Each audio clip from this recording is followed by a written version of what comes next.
Hi అండి. ఈరోజు గోంగూర ఎండి చేపలైతే curry చేసుకుందాం. దీనికి కావాల్సింది గోంగూరని చిన్న చిన్న ముక్కలుగా కట్ చేసుకొని పెట్టుకోండి. 3 ఆనియన్స్, పచ్చిమిర్చి, టమాటాలు, ఎండి చేపలైతే కావాలండి. ఎండి చేపల్ని గోరువెచ్చటి వాటర్లో క్లీన్ చేసుకోవాలి. ఇలా గోరువెచ్చటి వాటర్లో క్లీన్ చేసుకోవడం ద్వారా శుభ్రంగా క్లీన్ అవుతుంది. నీచు వాసన అనేది అస్సలు ఉండదండి.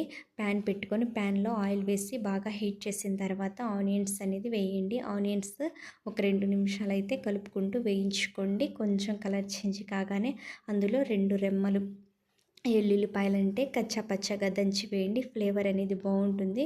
నెక్స్ట్ అందులో ఎండి చేపలను అయితే వేసుకోవాలండి. ఎండి చేపలు వేసుకొని బాగా కలుపుకుంటూ గోల్డెన్ బ్రౌన్ కలర్ వచ్చేంత వరకు మంచిగా కలుపుకుంటూ ఉండండి. శుభ్రంగా వాష్ చేసుకున్న గోంగూరను అయితే ఇందులో వేసి కొంచెం మీ టేస్ట్కి తగ్గట్టుగా కొంచెం ఉప్పు వేసి మగ్గించుకోవాలి. ఇలా ఉప్పు వేయడం ద్వారా గోంగూర తొందరగా మగ్గిపోతుంది. బాగా గోంగూరను అయితే ఇట్లా మిక్స్ చేసుకొని మూత పెట్టేసి ఒక 5 నిమిషాలు అయితే మగ్గించుకోండి. గోంగూర మగ్గిపోతుంది.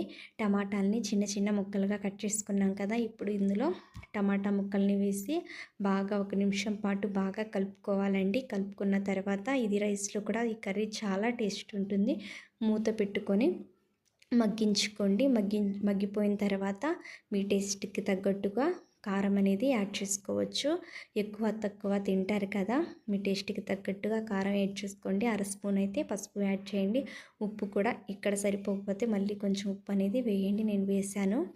ఉప్పు వేసిన తర్వాత ఒక 5 నిమిషాలు అయితే కారంలో పచ్చివాసన పోయేంత వరకు మగ్గించుకుంటే మన గోంగూర ఎండి చేపల కర్రీ అయితే రెడీ అవుతుంది. మీకు నచ్చితే ఒక లైక్, షేర్, సబ్స్క్రైబ్ చేసుకోండి. బాయ్.